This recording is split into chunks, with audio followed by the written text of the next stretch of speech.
welcome back to What's Tech.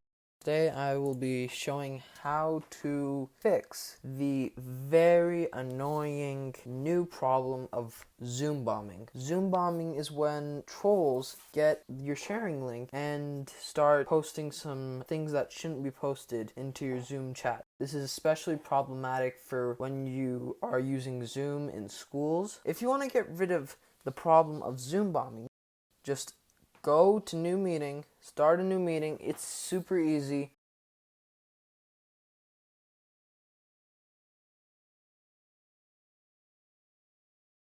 Go to this caret in the bottom between share screen and chat. Click on it, go to advanced sharing options, and change it from all participants to only host. However, you must tell your host this because the host is the only one who is able to change this. If you like this tutorial, don't forget to subscribe and click that notification bell and leave a like down below if you liked it and comment if you would like to see another tutorial, and if so, what tutorial would it be?